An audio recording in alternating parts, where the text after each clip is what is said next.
तो दोस्तों, क्या आपको पता है कि आपका भी कोई ना कोई ऐसा दुश्मन जो कि आपका जान पहचान वाला है और यही आपकी बर्बादी का कारण बन सकता है। ऐसा कौन सा व्यक्ति है जो आपके लिए कहीं ना कहीं नुकसानदेह साबित हो सकता है। वो रिश्तेदार हो सकता है, आपका कोई क्लोज रिलेटिव हो सकता है, क्लोज फ्रेंड हो सकता है, कोई अगल बगल का लोग हो सकते हैं। ऐसे कौन से लोग हैं और कौन सी ग्रह स्थिति ये कहती है कि आप इन लोगों से थोड़ा बच के रहिए। आज मैं आपको वही बर्बादी के कारण वाले लोग बताने वाला हूँ जो आपको कहीं ना कहीं जीवन में भारी नुकसान पहुँचाते हैं। अगर नहीं पहुँचाया है तो पहुँचा सकते हैं। आज यही जानकारी आपको काफ़ी ज़्यादा ज्ञानवर्धक रहेगी और आपके जीवन में आने वाली परेशानियों से बचाएगी आपको। तो दोस्तों, आगे बढ़े इससे पहले आप सभी से एक ही निवेदन है कि आप सभी लोग जय श्री राम का नारा एक बारी जरूर बोलें। चलिए दोस्तों, हम आगे बढ़ते हैं। देखिए, ग्रह स्थिति यानी कि ग्रह कहीं ना कहीं अपनी स्थान और अपनी जो एक प्रेजेंस है वो दर्शाते हैं, वो भी कुंडली के अंदर। अब कुंडली में कुछ ग्रह स्थिति ऐसी हो जाती है जहाँ पर हम ये कहते हैं कि आप भैया इनसे बच के रहिए क्योंकि यही आपकी बर्बादी का कारण है। जैसे कि राहु अगर मान लीजिए 7वें घर में है तो जीवन साथी ही कहीं ना कहीं बर्बादी का कारण बन जाता है। चलिए, इसी तरीके से और ग्रहों की भी बातें हैं।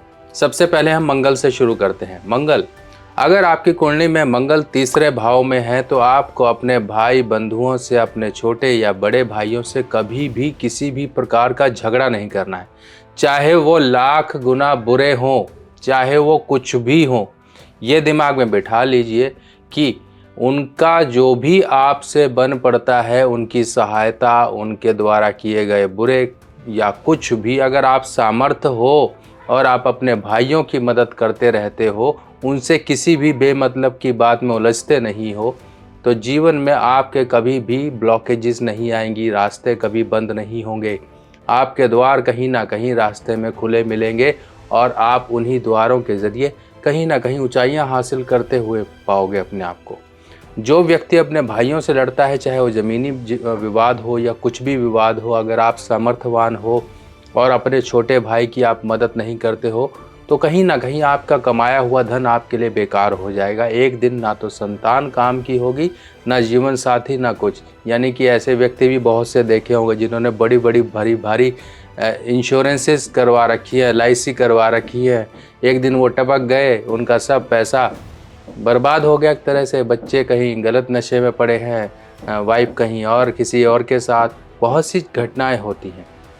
तो कभी भी आपके साथ ना तो जीवन में, ना ही जीवन के उपरांत यानी कि मरणोपरांत आपके साथ कभी भी किसी भी बेकदरी का आपको सामना ना करना पड़े। तो भाइयों की सेवा करते रहिए। अब दूसरी तरफ मंगल मान लीजिए आपकी कुंडली में 8वें घर में है। इस तरह से 8वें घर में आपके बैठे हुए हैं। बस 8वां घर देखना है आपने। 8वें घर में बैठे हैं तो बर्बादी का कारण कौन होगा? बर्बादी का कारण होगा जो विडो लेडीज़ हैं, जो विधवा महिलाएं हैं, चाहे वो आपके घर की हो, चाहे आपके अड़ोस पड़ोस की हो, चाहे आपके काम करने के स्थान की हो, चाहे कोई भी हो। ऐसे व्यक्ति को जिनके भी 8वें घर में मंगल है, उनको विधवा स्त्री के श्राप से, अपशब्दों से, उनके साथ झगड़ा करने से, इन सब चीज़ों से बचाव करके रखना है। बस एक बात समझ लीजिए, अगर जहर है तो वो जीवन बचा भी सकता है, जहर है तो वो जीवन ले भी सकता है। 8वें घर का मंगल व्यक्ति के लिए कहीं ना कहीं जहर की तरह साबित हो जाता है। अगर इंसान परेशानियों में घिरा हो, कोई रास्ता ही ना नज़र आ रहा हो, तो विधवा स्त्री के पैर छूकर एक बार मन ही मन प्रार्थना कर लेना कि प्रभु मुझे इस दुविधा भंवर जाल से निकालो। देखो आपके लिए रास्ते निकल आएंगे। किसी प्रकार की जीवन में संकट या कष्ट आ गए हो, कोई बीमारी आ गई है, आप विधवा स्त्री के पैर छूइए। किसी प्रकार की भी प्रॉब्लम आ गई है, विधवा स्त्री के पैर छूइए। देखिए, ये विधवा स्त्री आपको अपने घर की मिल सकती है, अपने बाहर की मिल सकती हैं, कहीं पर भी कोई आपको माँ समान आपकी दिखाई देती है, उसके पैर छू लीजिए, अपने चलते बनिए। चाहे आप जानते हो चाहे नहीं जानते हो, रास्ते में मिलने वाले कोई अगर मांगने वाले भी हैं, अगर उनके भी पैर छू लोगे तब भी आपका जीवन तर जाएगा। पर कहीं ना कहीं आपकी शर्म, आपकी एक लोक लाज, ये आपको रोकती है और ये करने नहीं देती है। इसी वजह से आपके पास कर पाती नहीं है और आप जरा से कोई बात हुई नहीं कि हाँ, चाहे महिला हो चाहे पुरुष हो, आप सिंग निकाल कर निकल पड़ते हो। तो थोड़ा सा इस पर संयम रखिए, थोड़ा सा कंट्रोल करिए। हर एक चीज़ें हर एक के लिए नहीं है। किसी को बैंगन पसंद है, किसी को नहीं है, तो समझ लीजिए इसी तरीके से हमारी प्रवृत्ति हमारे ग्रहों के अनुसार अलग अलग है, इसका भी ध्यान रखना पड़ेगा। चलिए अब बात करते हैं शुक्र के बारे में। शुक्र जिसके कुंडली में चौथे भाव में है वो पराई स्त्री, उनकी पराई स्त्रियां जो होती है ना, परी के समान उनको नजर आती हैं। जरूरी नहीं सबके लिए, पर जिनके लिए है तो उनके लिए तो पराई स्त्री तो परी के समान ही नजर आएगी और अपनी स्त्री की कोई इज्जत नहीं करेगा।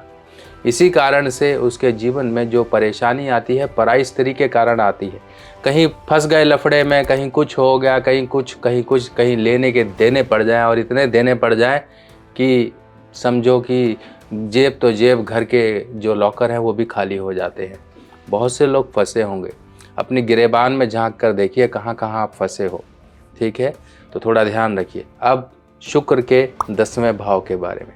शुक्र 10वें भाव में है तो ऐसे व्यक्ति को भी थोड़ा दिमाग अपने घर पे लगाना चाहिए। कहीं ना कहीं दूसरी एक कहते हैं ना चकाचौंध भरी जिंदगी, कोई बहुत अच्छा खूबसूरत दिख रहा है तो उसी के ख्याल दिमाग में घूमते रहते हैं, उसी के बारे में सोचता रहता है। ये कहीं ना कहीं शुक्र के नेगेटिव होने के कारण दिखाई देते हैं व्यक्ति को ये सब लक्षण। और जब ये लक्षण दिखाई देते हैं तब कहीं ना कहीं, अब उपाय की बात करें तो यहाँ उपाय तो बताना थोड़ा लंबा हो जाएगा वीडियो, इसलिए आप मेरी वीडियोस देख लीजिए। शुक्र 4, शुक्र 10 ऐसे आप टाइप करोगे तो वीडियोस आ जाएंगे, उन वीडियोस को देख लीजिए। अब आपने मंगल समझ लीजिए, शुक्र समझ लीजिए। अब हम समझते हैं बृहस्पति के बारे में। बृहस्पति अगर किसी की कुंडली में छठे घर में है, 7वें घर में है, तब परेशानी होती है। छठे घर में अगर हैं तो वो कहीं कन्या, छोटी कन्याएं या माताएं या बहनें, इनसे अगर झगड़ा करता है तो बर्बादी आती है। बर्बादी, धन का नुकसान, जीवन में मान सम्मान, सुख समृद्धि सब कहीं ना कहीं कम रहती है। व्यक्ति कहीं ना कहीं अधूरा जीवन जीता है। और जीवन ऐसा होता है कि हर चीज़ का एक जीवन में सेक्रीफाइस होता है। संताप, मानसिक फ्रस्ट्रेशन कि यार मेरे पास ये नहीं है, मैं लास्ट मोमेंट में फेल हो गया, मुझे आखिरी में मौके में ये प्रॉब्लम आ गई, ये हो गया, वो हो गया, ये सब झंझट लगे रहते हैं। पेट की खराबियाँ रहती हैं, कहीं ना कहीं डायबिटीज़, बीपी, शुगर संबंधी इस तरह की चीज़ें जो कि लाइफस्टाइल का नाम देकर आजकल लोग कहते हैं वाह ये तो लाइफस्टाइल की प्रॉब्लम है, ऐसा ही हो जाता है जो घर घर में है। क्यों हो रही है ये प्रॉब्लम? जीवन को खोखला करने वाली दीमक है। क्यों हो रही है आपको बीमारी? चाहे छोटी हो चाहे बड़ी हो, बीमारी ही होती है। उसका आपको शरीर में आने के लिए आप क्यों ऑर्डर देते हो उसको, क्यों आमंत्रित उसको करते हो? आपको अगर शरीर दिया है तो ऊपर वाले ने दिया है, इसका देख रेख ख्याल करना आपका, ये धरोहर है, ये आपकी अमानत नहीं है, आप सिर्फ किराएदार हो इसके। तो इसलिए इसका थोड़ा सा ध्यान रखिए। शरीर को किसी भी प्रकार का रोग नहीं लगना, उसको बिल्कुल बन ठन के रहिए, हृष्ट पुष्ट रहिए, खाइए अच्छा, खेलिए अच्छा, शरीर को अच्छा रखिए। कोई बीमारी छू जाए तब आप कहिए, नहीं होगी। फिर हम कहते हैं जी हमारा तो लाइफस्टाइल ही ऐसा है जी, क्या करें जी, रात को 2 बजे सोते हैं, सुबह 11-12 बजे उठते हैं। अरे कई लोग तो ऐसे भी मुझे दिखाई दे, रात दोपहर को 1 बजे पूजा कर रहे हैं। घर में बात होनी थी, कंसल्टेशन थी फ़ोन पर, 2 मिनट जी अभी आ रहे हैं। क्या? मैं कहा क्या कर रहे हैं? वो पूजा कर रहे हैं। मैं कहा 1 बजे पूजा कर रहे हैं? मैं कहा फिर बात हुई तो कह रही हाँ जी मेरा थोड़ा लाइफस्टाइल ही ऐसा है जी, क्या करें जी आजकल। मैं कहा ठीक है, वो तुमने अपने जिस हिसाब से अपने जीवन में बिठा लिया, चल रहा है, चलने दो, क्या दिक्कत है। मेरा काम है समझाना, समझ गए तो ठीक है, नहीं तो जयराम जी की। अब बृहस्पति 7वें घर में, बृहस्पति 7वें घर में अपने जीवन साथी के कारण वो परेशानियां लेकर आता है। कैसे? अगर जीवन साथी का मान सम्मान नहीं करेगा, जीवन साथी के पूरा ख्याल नहीं रखेगा, जीवन साथी के सुख दुख में नहीं अगर खड़ा होगा, जीवन साथी के पूरा ख्याल ना करके वो कहीं धर्म कर्म की तरफ बढ़ जाएगा। घर में पूजा पाठ करना, 2-2 घंटे 3-3 घंटे लोग पूजा करते हैं। जितना ये करते हैं उतना ही सुख समृद्धि, जीवन साथी, सुख, पैसा, धन, इन सब से वो दूर हो जाते हैं। इसीलिए थोड़ा ध्यान रखिए, आपको अपने जीवन साथी का मान सम्मान करना, उसकी खुशियों का ख्याल रखना है। पूजा पाठ करनी है करो, कोई दिक्कत नहीं है, पर घर से बाहर जाके मंदिर का जो स्थान बना है वहाँ जाके करो। जय श्री राम। जाइए, आप रामलला जी के दर्शन कर कर आइए। बहुत सौभाग्य, इस समय आप सौभाग्यवान बनोगे अगर आप ये काम करोगे तो। ठीक है, बहुत सी चीज़ें हैं, सब कुछ घर में ही नहीं है, बाहर निकलिए, दुनिया बाहर भी है। चलिए अब हम बात करते हैं चंद्र के बारे में। अगर चंद्र 7वें घर में है तो 7वें घर के चंद्र क्या प्रॉब्लम करते हैं? घर के क्लेश ज़्यादा परेशान करते हैं व्यक्तियों को। घर के क्लेश के कारण लोगों के डाइवोर्स भी होते हैं। घर के क्लेश के कारण व्यक्ति कहीं ना कहीं काम धंधे से परेशान रहता है। घर के क्लेश हमेशा व्यक्ति को परेशान करते रहते हैं। व्यक्ति ड्यूटी पहुंचा नहीं कि पता लगा कि घर से फ़ोन आ रहा है कि यहाँ पर सास बहू का झगड़ा बहुत ज़्यादा होगा, एक दूसरे का सिर फोड़ दिया, कहीं कुछ कर दिया, कहीं कुछ कर दिया, कहीं चाचा ताऊ लड़ पड़े, कहीं कोई लड़ पड़े। ये जो घर के क्लेश होते हैं ये चंद्र के कारण आते हैं। चंद्र 7वें घर में शुक्र के साथ कहीं ना कहीं झगड़ा करा के आपके जीवन साथी को इस तरह की परेशानियां देता है, या जीवन साथी के द्वारा आपको इस तरह की परेशानियां देता है कि डाइवोर्स, मैरिड लाइफ की क्लेश और घर के क्लेश ये हमेशा लगे रहते हैं। और अगर मान लीजिए चंद्र शुक्र भी कुंडली में एक साथ है, चंद्र शुक्र एक साथ अगर कुंडली में है, तब ऐसे केस में भी घर के क्लेश, सास बहू का झगड़ा कहीं ना कहीं मैरिड लाइफ की प्रॉब्लम लाता है। अब ये प्रॉब्लम आ गई तो होता क्या है, डाइवोर्स या फिर कोर्ट कचहरी के झंझट लगते हैं। तो बहुत बड़ा नुकसान व्यक्ति इस कारण से पाता है। 4-4, 6-6 साल लोगों के केस चलते रहते हैं, बाद में सुलह होकर एक साथ हो जाते हैं। मतलब कर लिया ना नुकसान, दोनों लोगों ने अपना नुकसान कर लिया। बाद में देखिए जब धक्के खाते हैं जब कोर्ट कचहरी के, फिर बाद में कहते हैं चलो टेढ़ा है पर मेरा है, कर लेते हैं, बैठ जाते हैं फिर एक साथ। यही बहुत सी चीज़ें हैं। बहुत उतावलेपन में व्यक्ति अपने घर को बर्बाद कर लेता है। कुछ चीज़ों में अगर कॉम्प्रोमाइज़ करना पड़े तो कर ले, कुछ चीज़ों में अगर एडजस्टमेंट करनी है तो कर ले। थोड़ा मोह त्याग के, थोड़ा सा दिमाग से अगर डिसीजन ले तो घर के झगड़े नहीं होंगे। चलिए इन सब बातों को अपने दिमाग में बैठाइए और सोचिए। अगर कुछ कभी ऐसी नौबतें आपके सामने आती हैं तो यही लाल किताब के परहेज हैं कि आपको इन चीज़ों को तरीके से डील करना है, इनमें अपना सिर नहीं फंसाना है, वरना जीवन भर फंसे ही रहोगे।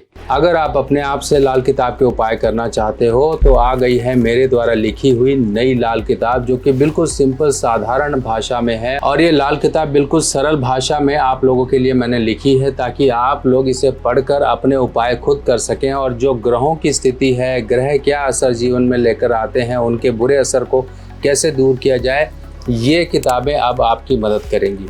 ये पहला भाग है, ऐसे 5 भाग कुल मिलाकर आएंगे, जिसमें ये पहला भाग बेसिक होगा, यानी कि पार्ट 1, पार्ट 2, पार्ट 3, पार्ट 4, ऐसे पार्ट 5 तक आपको पूरी की पूरी संपूर्ण लाल किताब की जानकारी इन भागों में मिल जाएगी। ये किताब हिंदी में होगी और सरल भाषा में होगी। देखिए इस तरह से इस किताब में संपूर्ण जानकारी, उपाय इत्यादि, योग, सब चीज़ें इस किताब में दी गई हैं।